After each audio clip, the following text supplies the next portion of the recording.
Every interview, every time the Orlando Magic speak, they say their intentions out loud.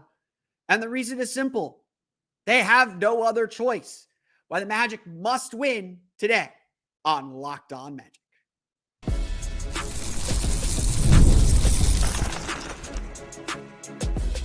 You are Locked On Magic, your daily Orlando Magic podcast. Part of the Locked On Podcast Network, your team every day. And you are indeed Locked On Magic. Today is July 18th, 2025. My name is Philip Rossman-Reich. I'm the senior writer over at OrlandoMagicDaily.com, credentialed member of the Orlando Magic media since the 2012 season. On today's episode of Locked On Magic, the Orlando Magic have made their intentions clear. They want to win the title and they aren't running from it.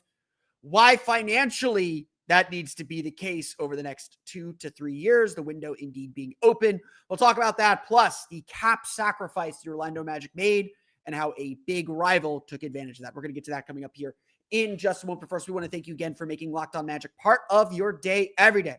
No matter when you listen to us, whether it's first thing in the morning, whether it's right when we upload, we truly appreciate you making Locked On Magic part of your day every day. You can be part of our Orlando Magic Dailies crew. That suggested by one of the commenters. I like it. We're going to stick with it, be part of our everyday crew that listens to Locked On Magic 5 days a week. We'll be scaling back to 3 or 4 days a week coming up here in the next couple weeks or so after Summer League ends. Take a little bit of break, get ready for Eurobasket, all that stuff. No matter what, check us out wherever you download podcasts. Truly appreciate you all listening to the show. The Locked On Podcast Network, your team every day. Today's episode of Locked On Magic is brought to you by Gametime. Download the Gametime app, create an account, and use code LOCKEDONNBA for $20 off your first purchase. Jeff Weltman has been on NBA TV during a Summer League game. He has been on Sirius XM NBA radio. He's talked to us in the past few weeks as the Orlando Magic's offseason wrapped up, and he did his work. And he has not hidden from what he believes this Magic team can accomplish. Inevitably, in all of these interviews, and Anthony Parker also interviewed during a broadcast of the Summer League games, inevitably in all these interviews, everyone asks, and pretty much everyone asks, with how clear the Eastern Conference is, with how much the Eastern Conference landscape has shifted and changed, did you feel like that was the reason why you pushed your chips in and got Desmond Bane and made all these big moves that have put the Magic near the top of the Eastern Conference or in the conversation at the top of the Eastern Conference? And inevitably, Jeff Weltman does some variation of this. He says, we're not worried about what everyone else in the East is doing. We're running our own ways. But frankly, and I'm paraphrasing this very, very much, but this is the gist of what he's saying. Frankly, we're not in it just to win the East. We want to win the whole thing. We want to win the NBA. That has been the going line. That has been the going talk. That has been the going statement. The players may not be quite on that level, and the players all are very, very excited from everything they've said publicly about the team coming up. The coaching staff probably isn't putting that expectation on them, but the Magic are not hiding from these possibilities. The Magic are not hiding from what they feel they as a team are capable of doing. That is the reality of the Orlando Magic right now. That is the reality of their status in the league. That is the reality of this season. I will agree, and there's plenty of people that would probably say this too. The Magic probably aren't winning the title this year. Like, let's be real. There's still some uncertainty. There's still some things they got to figure out, and there's probably still some things to learn. And look, they got to win a playoff series first. But undoubtedly, that is the statement the Magic are making. That they believe this is a future title team. Paolo, Banchero, and Franz Wagner on their maxes. Jalen Suggs getting paid $30 million. Desmond Bane getting paid $30 million plus. The Magic dipping into the tax for the first time since Dwight Howard was on the team. The Magic being with guaranteed salaries already over the projected first apron for the 2027 season. The Magic are putting their money where their mouth is. They are putting the money down and saying, we believe we have a team worth spending on, paying the tax, dealing with the apron restrictions. They are saying that loud and clear. But that's the thing. We're seeing this already around the league. Denver had to cut Kentavious Caldwell-Pope to go to the Orlando Magic because they did not feel like they could pay the tax for him. The Boston Celtics, facing the injury to Jason Tatum, opted to do their dirty work now and started shedding the salary everyone expected them to shed slowly over the next couple of years to bring down their tax bill. The Indiana Pacers, with Tyrese Halliburton out, decided it was not worth going into the tax for a lost season and let Miles Turner go. These are the realities of the NBA. As Jeff Weltman has said in the past as well, the salary cap comes for everybody. And the bill for the Orlando Magic is due. Well, it's not due quite yet, but this is the heavy part. And the fact of the matter is, if you're going to be an apron team, if you're going to be a second apron team, which the Magic will be flirting with next season, if you're going to be an apron team, you have to win. And you not only have to win, you have to win big. The teams that are second apron teams are all teams that should be championship contenders. These teams are the teams that are the top of the top. According to Bobby Marks and his projections, the charter members are the Boston Celtics. They won a title in 2024 and then opted to cut salary to get back under the apron, get back under the tax so they could have a little bit more wiggle room. The Minnesota Timberwolves, they are all in right now. They spent those 5 first-round picks on Rudy Gobert to transform their team. They've been to the conference finals 2 straight years, and whether that means that the apron experiment is a success or not, the Timberwolves are all in. But even then, that still made them decide between Naz Reid and Nickeil Alexander-Walker. They couldn't keep both financially. The Phoenix Suns went all in trying to win with a second apron team, and now they had to completely break apart to reset themselves. Trading Kevin Durant, cutting Bradley Beal, buying out Bradley Beal. The Cleveland Cavaliers, now that Evan Mobley's extension is kicked in, they are a second apron team. And them losing in the second round again would be a massive failure. And of course, the Oklahoma City Thunder are not a second apron team yet, just like the Magic aren't a second apron team yet. But the Oklahoma City Thunder spent a lot of money to retain their championship team, to keep their window open. And they too will have to make some difficult decisions, even if they continue drafting well. The Magic are in that group now too. The Magic are in that group, and we're going to go through some of the numbers here in a minute to explain this. The Magic have to win now because they are an apron team. Obviously, this year they're not. By signing Tyus Jones with the non-taxpayer mid-level exception, they hard cap themselves at the first apron. They're about 1 point, by my math, according to the figures from Spot Track, the Magic are about $1.3 million from the second apron, from the first apron hard cap. They cannot sign anybody else. They can't even sign a minimum player to their current lone open roster spot because of that hard cap. They're going to have to wait until the deadline. So don't expect the Magic to do anything until the trade deadline to fill that roster. They're going to keep that roster spot open. The Magic have to win now, not just because they have a team that is ready for it, but because they have a team that is expensive. And a team that pays this much payroll has to be a contender. It's not merely puffing their chest out and believing in this team. It's a requirement to spend like this. If the Magic lose again in the first round, heads are going to roll because this is an expensive team now. If the Magic don't look like they can make a leap to a championship team, there's going to be pressure. So let's be real about it. The Magic saw their window open, saw that this was their last opportunity to spend this way because of the big contracts coming for Paolo Banchero and Franz Wagner. We'll talk a little bit about some of those restrictions coming up here in a minute. The Magic knew they had to spend. And they know now they have to win. So what is the Magic situation? And what are the ramifications of being in the apron? Well, I'm glad you asked. We'll get to that coming up here in just a moment. But first, today's episode of Locked On Magic is brought to you by our friends over at Gametime. We've all been there, logging on early and waiting forever for concert tickets to go on sale, only to lose your spot for a show you've been dying to see. Live music should be about making memories, not dealing with the stress of ticket shopping. That's where Gametime comes in. Gametime makes getting concert tickets faster and easier than ever. Prices actually drop as it gets closer to showtime. And you can save up to 60% off with their killer last minute deals. If you're tired of endless scrolling trying to find the best deal, Gametime Zone Deals pick the best seats in your section for you.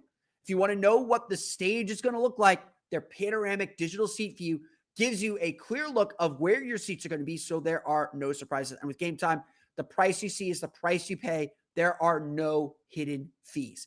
Take the guesswork out of buying concert and show tickets with Gametime. Download the Gametime app, create an account, and use code LOCKEDONNBA for $20 off your first purchase.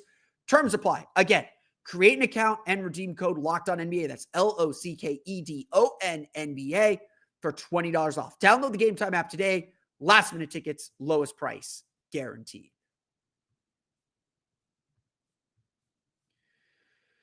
So let's get into the numbers here. We're going to take out the calculators and start talking a little bit. And this is just intro to Tax Aprons 101.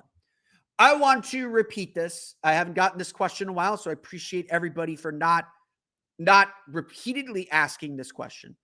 But the Magic are not an apron team this year. Because the Magic signed Tyus Jones using the non-taxpayer mid-level exception, they are hard capped at the first apron. So they do not need to worry about any apron restrictions. They can make all the trades they want. The only thing they can't do is exceed the first apron under any circumstances. We're going to get to Caleb Houstan signing with the Atlanta Hawks, why that was a clear just cap-related move. And again, the consequences of being in the apron are things that is essentially the Caleb Houstan situation. The Magic could not bring him back on anything other than a two-way deal, because they cannot exceed the first apron under any circumstances. Anything having to do with the aprons, and I think this is a really important point that often gets lost too, anything having to do with the aprons, sorry, I got to find my thing. Anything having to do with the aprons is calculated after the transaction is done. So again, these are going to be very kind of minuscule, minute things. And so just something to consider here as we dive into this, as we dive into some of this stuff here. Let's just go through the numbers first and foremost. I think that is the best place to start. Here are the numbers. Here are the plain, simple numbers. Next year, 2026-2027 season, so not this upcoming season, the Orlando Magic already have $186 million guaranteed. That is assuming Paolo does not get the Supermax. If he gets the Supermax, that increases by a little bit. So these numbers are going to be important. They also have another $28.6 million in likely options. That's Jonathan Isaac, Anthony Black, Tristan da Silva. At this point, I am anticipating the Magic will decline the team option on Jet Howard. That is just my gut feeling. Would not shock me if they pick that up. That would change some of these numbers. So the number that I am operating with, and I am assuming that Jonathan Isaac's contract will get guaranteed. I think he'll hit the games played mark, all that stuff. The Magic don't have a draft pick next year. Don't have to worry about that. This also does include Jace Richardson and Noah Penda on like my pre free agency stuff. I was eyeballing stuff. This doesn't include Tyus Jones. Obviously, he's $7 million. Magic do have early bird rights on him. We'll get to some of those in a little bit. That means the Magic's likely payroll for 2027, just good little ballpark number to remember here, is $214.6 million. That alone is over the $209 million first apron. That is the projected first apron with 7% increase in the cap, $209 million first apron. So the Magic, before we go anywhere, are already a first apron team. That is just the first place to go. Now,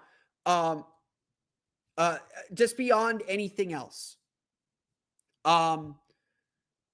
beyond anything else, the biggest restriction in the first apron is that you cannot take in more money than you send out. So you can't make a deal. Like usually deals have to be within about 110% of salary. It is possible to take back more money in a legal trade.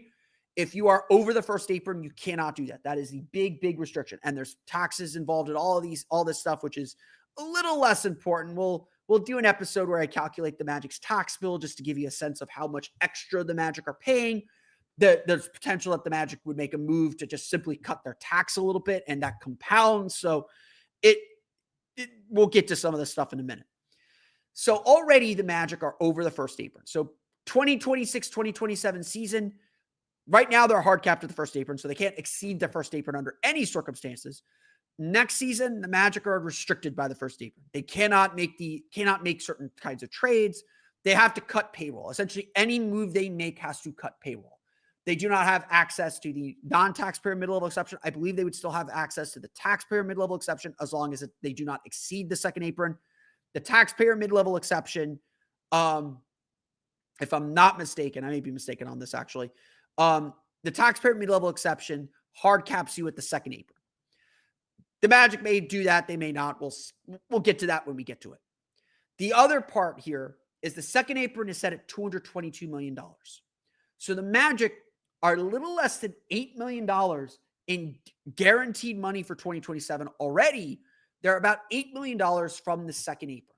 So assume that they're going to give Mo Wagner, who signed a one-year contract and is not included in my totals there, assume they give Mo Wagner a $10 million deal. They can do that. They have bird rights. You can always, unless you're exceeding a hard cap, you can always re-sign your own free agents. But that puts you over the second apron. Essentially, if the Magic add any player of significance, if they want to sign Tyus Jones, I believe they would have early bird rights on Tyus Jones, so they would be able to bring him back, but only to a certain amount. I believe it's only like 120%, so it'd be $8 million, let's say. If the Magic want to retain their roster, they're going to be a second apron team next summer, next season. The second apron restrictions are much, much, much more punitive. In addition to being unable to take back more money than you send out, you always have to cut salary when you're in the aprons. They would not be able to aggregate players. That means you can't trade two players for one. You can only trade one player at a time or one player to each team in a multi-team trade. That is the big, big restrictive rule. And so you wouldn't be able to combine, whoever you want to combine. And Anthony Black will also be extension eligible. You got to deal with that coming up here. You wouldn't be able to combine players to get one player to improve your roster. Essentially, if you are a second apron team, the only players you can sign are minimum players. And even then, you can sign minimum players in the offseason. I think you're fine there. But even then, you can't sign a minimum player who made like $15, $20 million the year before or the season before, or a certain amount the year before. We'll get those exact numbers coming up, but you can't hit what I call the mercenary market. The mercenary market is that buyout market after the trade deadline when quality players get traded to bad teams. They don't want to play for them. They latch on to a championship level team. The Magic are going to be in the mercenary market this summer to grab a player to finish out their roster and help them toward the end of the season. Would not shock me if that's the case. And again, the Magic have to reserve that's like $1.3, $1.4 million before the first apron hard cap. They got to do all this. This is the future the Magic are staring down. And so while I think we'll talk about Caleb Houstan here in a minute, I think the Magic wanted to keep Caleb Houstan. It became really hard to because the Magic needed to spend the money this summer. They needed to go get a Tyus Jones to complete their roster, to add to their roster, because whether they keep Tyus Jones or not, Tyus Jones isn't included in any of those numbers I just said.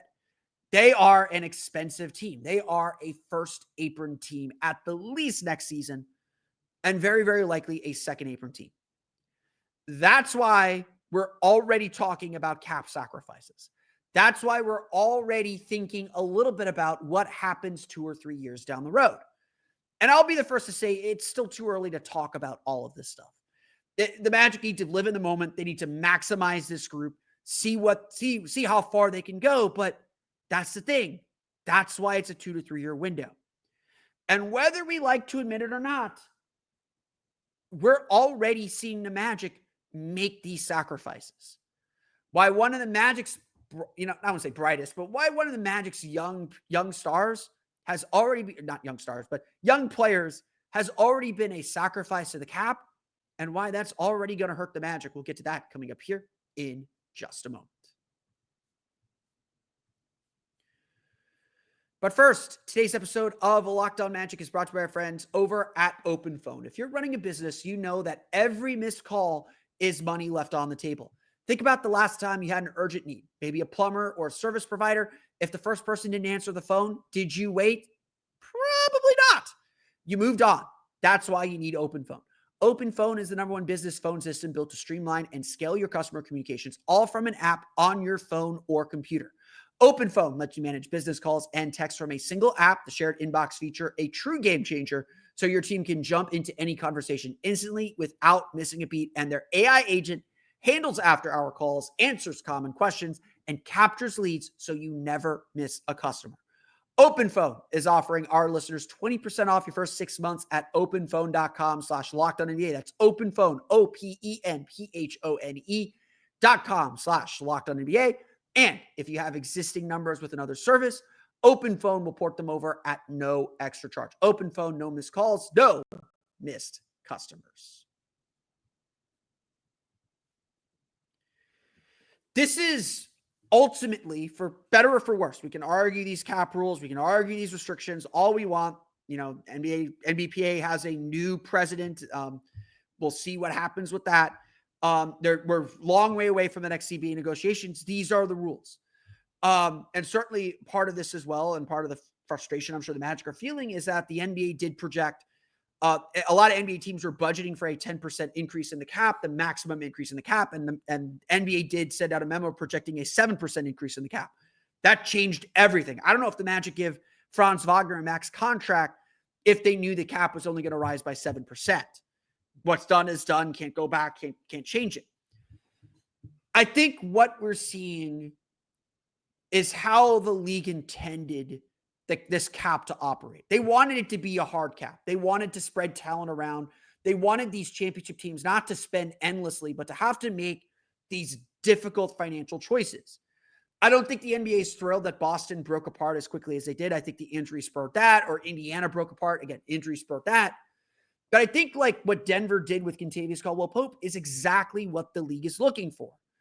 They're looking at a team that had an expensive player, very key player, that drafted what they hoped was his replacement in Christian Braun, and made the decision to stick with the cheaper young player and let the more expensive player go, thus lowering their payroll. Denver played, again, it worked out for Denver, didn't work out for the Magic, but I think that's exactly what the league is looking for. That is also what was in play with the news that came out today, or came out on Thursday. The Atlanta Hawks, according to Michael Scotto of Hoops Hype, will be signing Caleb Houstan to a 1-year contract. I hope I have made it clear that I was a big advocate for Caleb Houstan. Everybody on the Magic loved him. Hard worker, really performed well when he got consistent minutes, shot 50% from three over the last 18 games of the season. Didn't shoot well in the playoffs, I'll give you that, but Caleb Houstan to me felt like the kind of guy that the Magic should keep around. He was cheap. He was born into the system, really played well, really performed well, seemed like he figured some things out and was getting ready to turn a corner.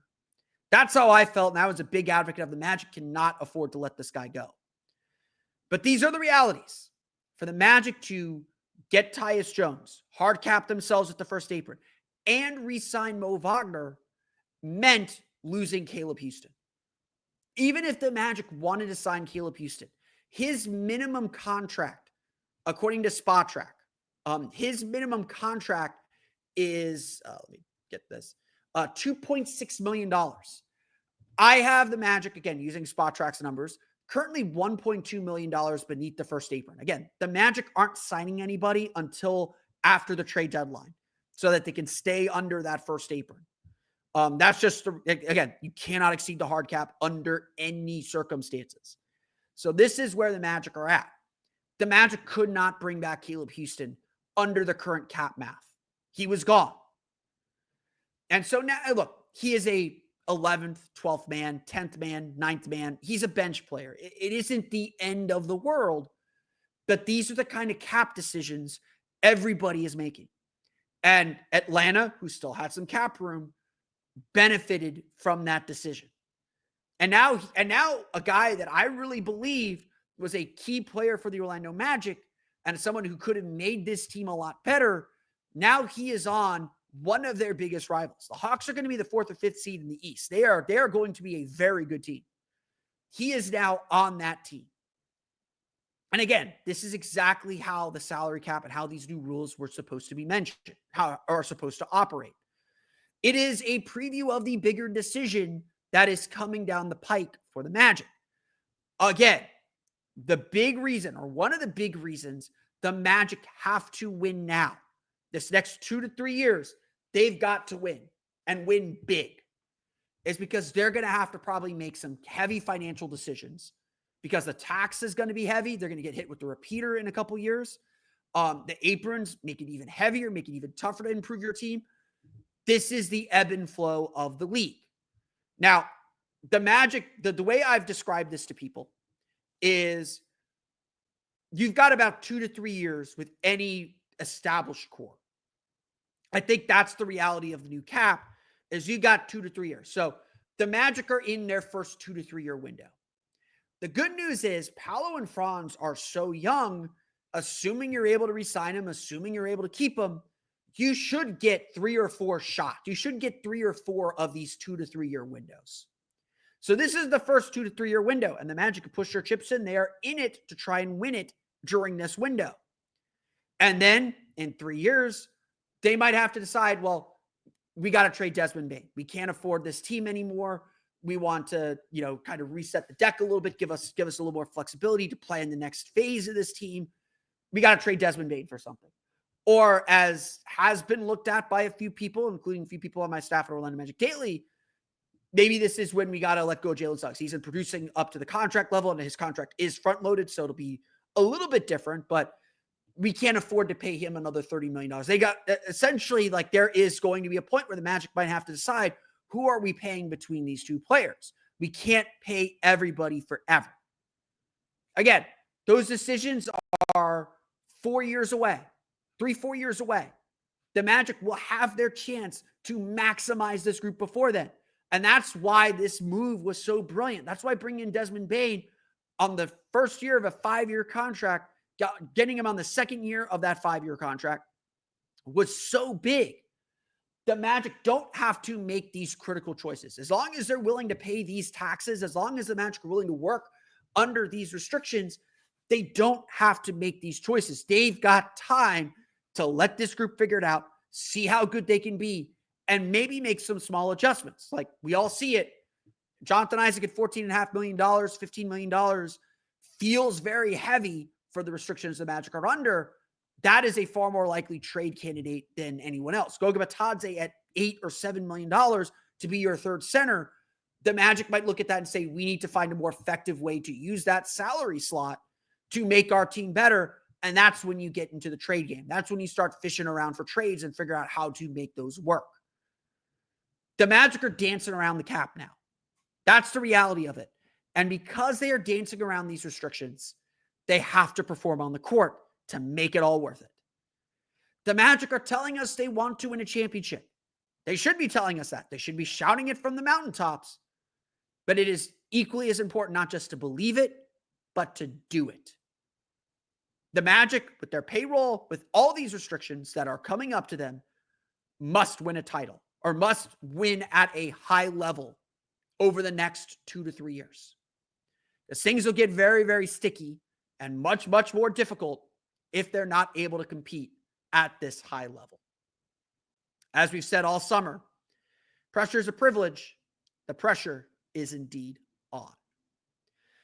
That's going to do it for me today, though. I want to thank you all again for listening to today's episode of Locked On Magic. You can, of course, find me on Twitter at @PhilipRR_OMD and on Blue Sky at PhilipRR. You can subscribe to the podcast on Apple Podcasts, Stitcher, TuneIn, Himalaya, Google, Spotify, Odyssey, and all phone me state along the podcast to your podcast-enabled listening device. You can find us on YouTube as well. Just search for Locked On Magic. For the latest on the Orlando Magic, be sure to check out OrlandoMagicDaily.com. You can find us on Twitter at OMagicDaily. And for even more Orlando Magic content, including my video breaking down why Tyus Jones is such an effective passer, you can find that on my Patreon page at patreon.com/Orlando Magic Hub. As always, thank you for your support. Now that you're done making Locked On Magic your first listen of the day, go make Locked On NBA your second listen of the day, because there is no offseason. Doug, Matt, and Hayes keep you up to date on contract negotiations, rumors, and everything you need to be the most informed NBA fan. Find Locked On NBA on YouTube or wherever you listen to podcasts. It's all part of Locked On Podcast Network, your team every day. That's good, dude, for me today, though. I want to thank you all again for listening to today's episode of Locked On Magic. We'll do a more formal recap of Summer League coming up on our next episode on Monday. I am not planning as of now to go on after the game against the Mavericks. I'm not expecting Noah Penda to play. I'm not expecting Jace Richardson to play. Not expecting Tristan De Silva to play. If something happens, we'll jump on here and do an episode, but more likely than not, we'll save any thoughts, any wrap up from Summer League for Monday. So have a great weekend. We'll see you all again after the weekend. We'll see you next week for another episode of Locked On Magic.